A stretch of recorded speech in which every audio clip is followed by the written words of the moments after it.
Alors, mes bien-aimés dans le Seigneur, on va prendre nos Bibles. Nous allons prendre nos Bibles dans Matthieu chapitre 15, le verset 26 à 31. Le thème qui nous réunit tout au long de cette semaine est intitulé « Je suis l'Éternel qui te guérit de toutes tes maladies et du VIH-Sida ». Je suis l'Éternel qui te guérit de toutes tes maladies et du VIH-Sida. C'est le thème, mes bien-aimés dans le Seigneur. Nous savons que nous sommes dans la semaine du Sida. C'est la semaine internationale, la journée internationale du Sida, le 2 décembre. Alors, nous allons lire la parole de Dieu. Dans Matthieu chapitre 15, le verset 26 à 31. Toi qui n'aimes pas payer la Bible, mais les bières, tu payes chaque jour. Tu bois combien de bières par semaine? Mais la Bible, tu ne peux pas. Les jus, combien de jus que tu bois par jour? Mais la Bible est capable. Mais j'ai trouvé une solution pour toi. Alors nous allons lire le Seigneur. Nous allons lire la parole de Dieu comme pour moi. Parole du Seigneur. Jésus quitta ces lieux et vint près de la mer de Galilée.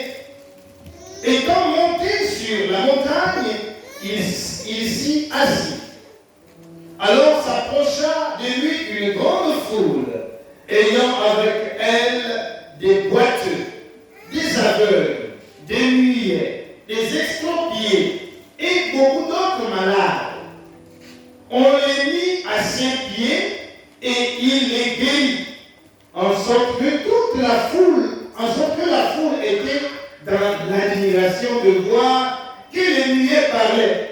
Oh, alléluia. Que les expropriés étaient guéris et que les boiteux marchaient. Les aveugles voyaient et elles glorifiaient le Dieu d'Israël. L'herbe sèche, la fleur fane, la parole de Dieu subsiste à jamais. Amen. Amen. Amen. Je disais que ce soir, ce matin, pour moi, le thème, je suis l'Éternel qui te guérit de toute maladie et du VIH-Sida. Qui parle? C'est le Dieu. Et il n'a pas un autre nom. Il s'appelle toujours le Jésus. Le Jésus. C'est ça son nom. Les autres noms, c'est ce que les hommes lui ont donné. Oh l'Éternel, oh Yahvé, oh Adonai, oh El Shaddai. Mais lui-même, quand Moïse lui a posé la question, toi tu m'envoies en Égypte, qu'est-ce que moi je vais dire? Qui m'a envoyé? Il a dit, va dire que celui qui m'a envoyé s'appelle le Jésus. Alléluia. Amen. Ton amen me fait peur ce matin, hein? Comme si tu avais faim. Amen. Amen. Est-ce que vous êtes vivant d'abord dans cette salle? Non, vous n'êtes pas les vivants. Il me semble que j'ai affaire à Ézéchias. Ézéchiel. Alors, mes frères et mes sœurs, je suis l'Éternel qui te guérit de toute maladie. Toute maladie. Sans exception. Est-ce que dans ce passage, qu'est-ce qu'on voit? Le passage de Matthieu que nous allons lire. Jésus était dans la contrée de la Galilée. Il a guéri la fille d'une femme canadienne qui avait un esprit, qui était possédé d'un mauvais esprit. Après qu'il ait fini de faire ce miracle, qu'est-ce qui s'est passé? Jésus est parti vers la mer de Galilée. La mer de Galilée. Il est arrivé à côté de la mer, il n'est pas resté à la mer, mais il est monté sur une montagne, il s'est assis. Lorsque le Seigneur nous parle, il faut comprendre la typologie grecque et le sens de la mer ainsi que de la montagne. La mer, ici, représente les eaux, l'instabilité. Parce que l'homme n'est pas toujours stable. Il y a le vent. Ceux qui ont l'habitude de monter dans les pirogues, c'est que même on peut de monter sur les pirogues ou dans les pirogues parce que sur les eaux, la Péron n'est pas stable. Et la montagne symbolise ici l'élévation, l'autorité divine, l'autorité de Dieu, de Jésus, qui domine sur l'instabilité. Alléluia. Amen. Jésus monta sur la montagne, s'assied. Le fait de s'asseoir lui montre une position d'aisance, une position de sérénité, une position de calme. Alors, ces deux images opposées de la mer et de la montagne nous montrent combien de fois Dieu dominera sur le royaume de Satan, sur tout ce qui est stable, il le rendra stable. La montagne qui montre ici la suprématie du Fils de Dieu.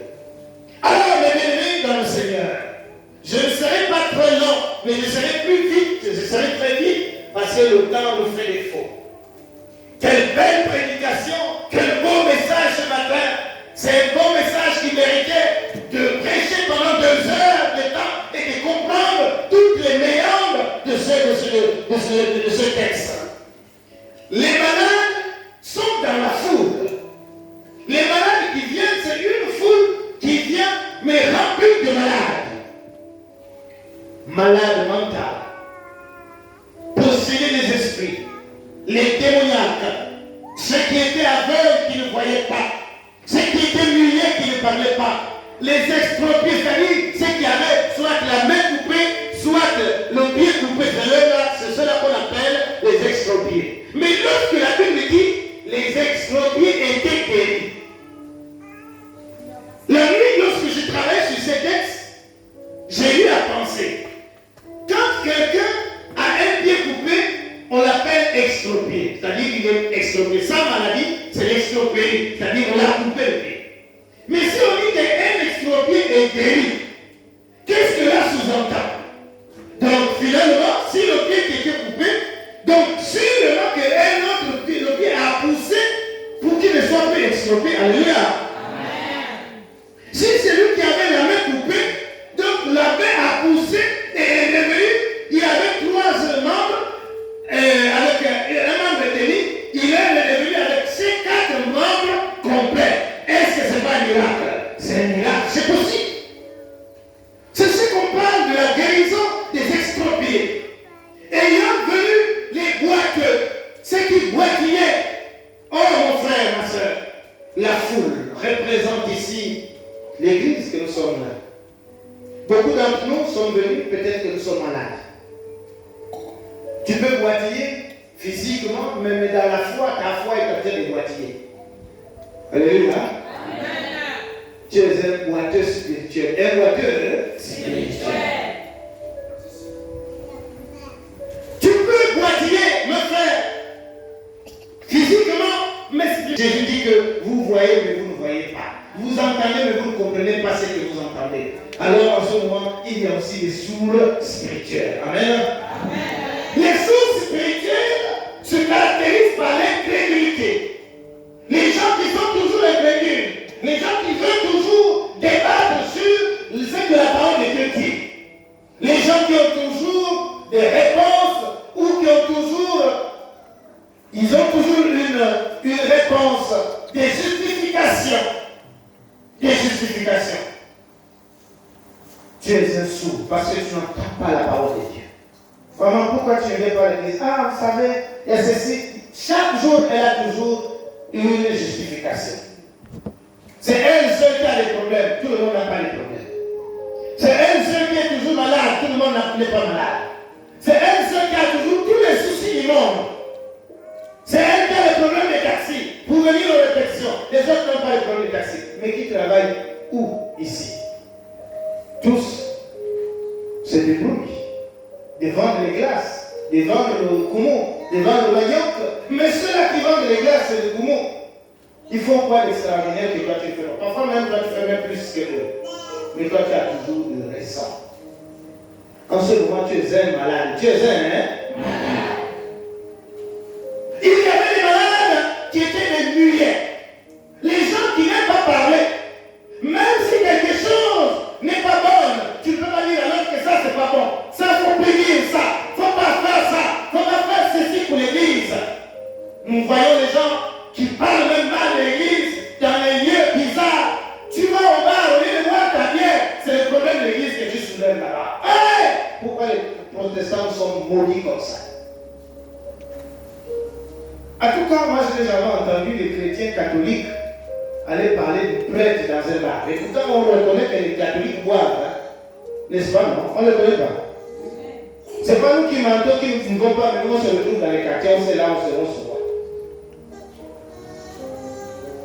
Mais si nous avons entendu les chrétiens catholiques parler de leur prêtre là-bas, oh, là-bas, même si le prêtre a commis quelque chose, le prêtre est parti à la boîte de nuit et a dansé là-bas, mais jamais que tu vas entendre que ces chrétiens puissent critiquer leur prêtre. Mais nous, des bons critiqueurs, bois ta bière tranquillement, c'est le nom du pasteur que tu soulèves.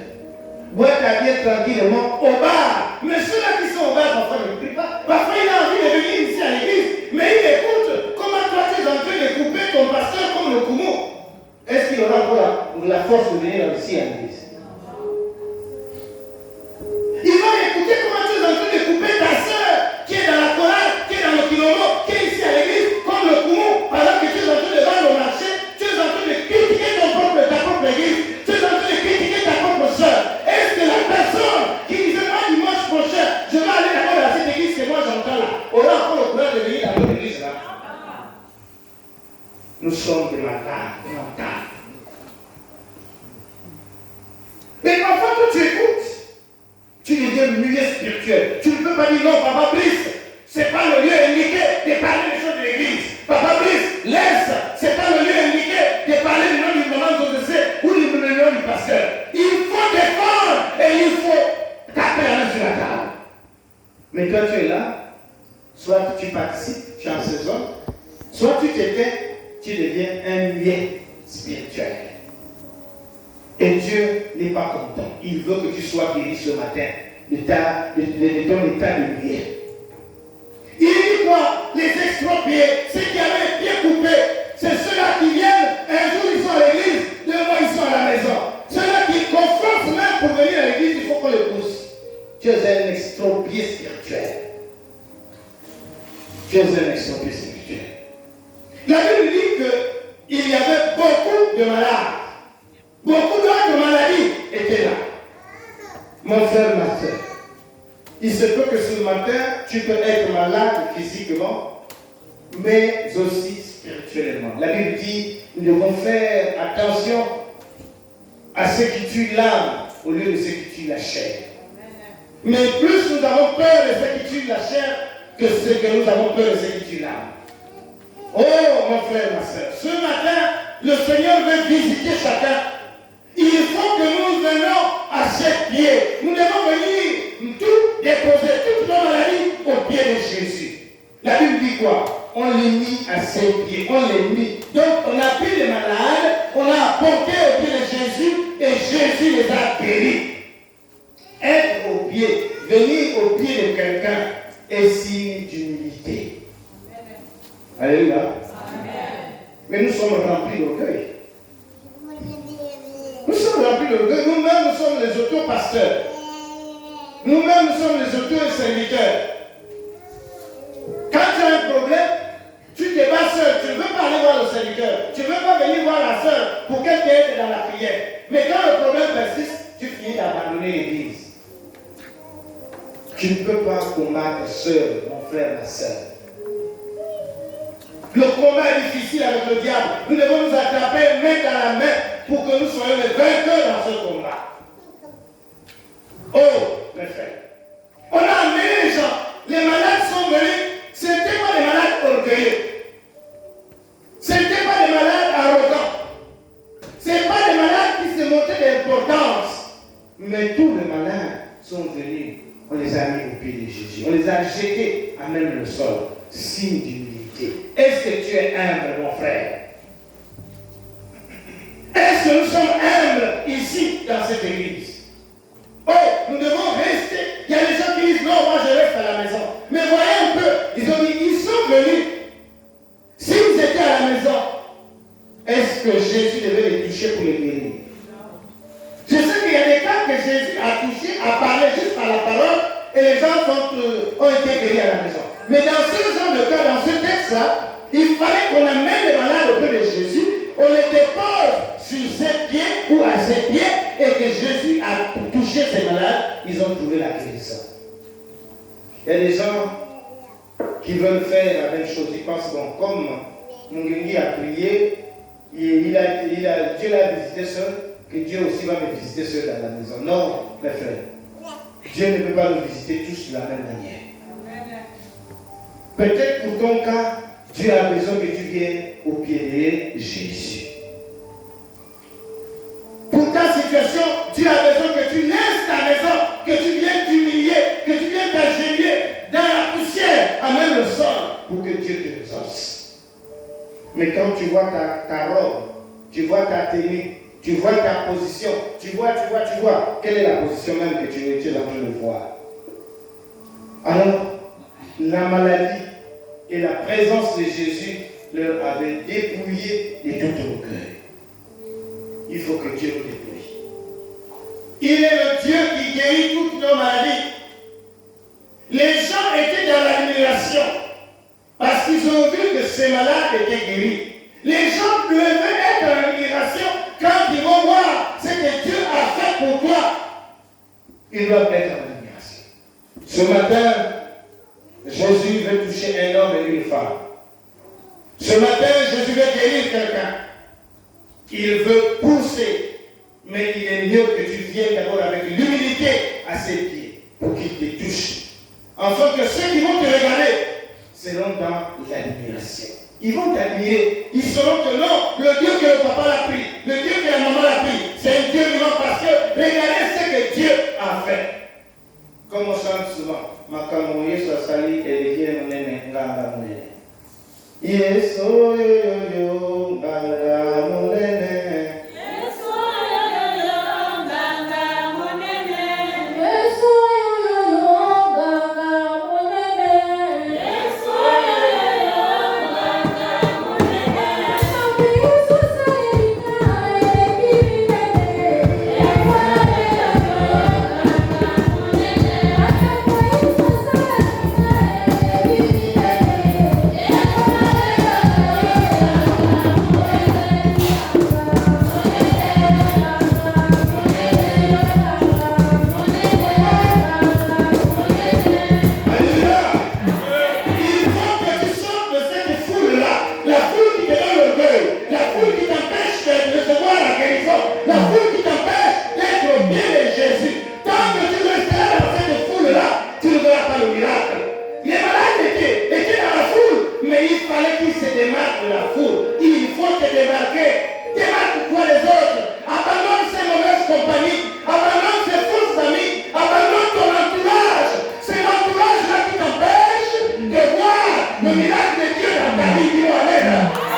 Mais téléphone d'aller à l'église.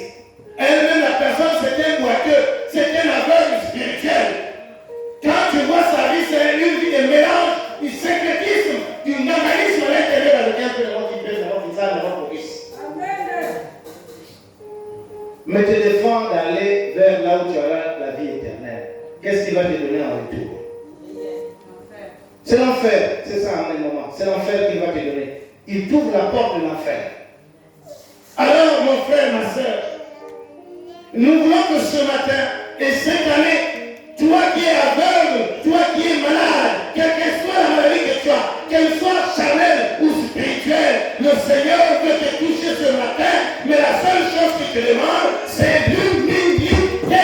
L'humilité. Humilie-toi devant le Seigneur et il va te lever. Humilie-toi, viens au pied de Jésus. Laisse ton orgueil d'homme.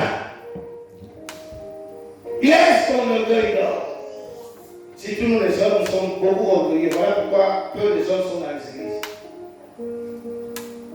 On fait semblant de tout connaître, tu ne connais rien. Tu te proclames d'ancienneté, tu n'as même aucune ancienneté, tu es un bon païen dans l'église.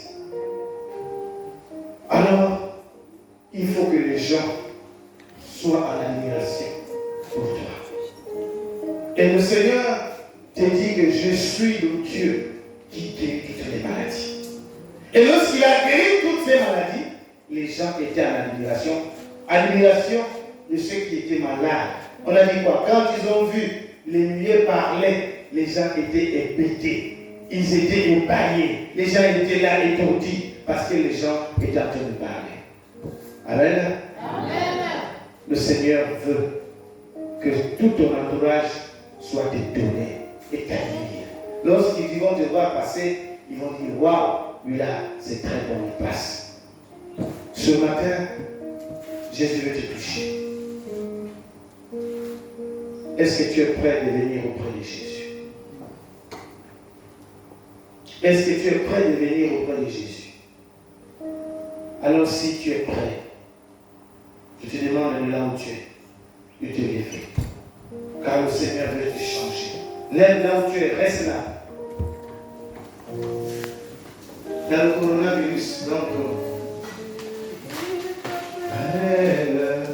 il t'appelle aujourd'hui, malgré ta misère extrême, aujourd'hui, viens à lui. Est-ce qu'il y a quelqu'un qui n'a pas encore accepté Jésus? Tu es dans la salle. Tu n'as pas encore témoigné, c'est le temps de venir pendant que nous voulons prier pour toi. Et nous allons chanter au céleste joie avant de rentrer dans ce moment de prière. Nous avons que deux seuls sujets à prier. Si quelqu'un n'a pas encore témoigné, le Seigneur, viens, avance et nous allons prier pour toi. Au céleste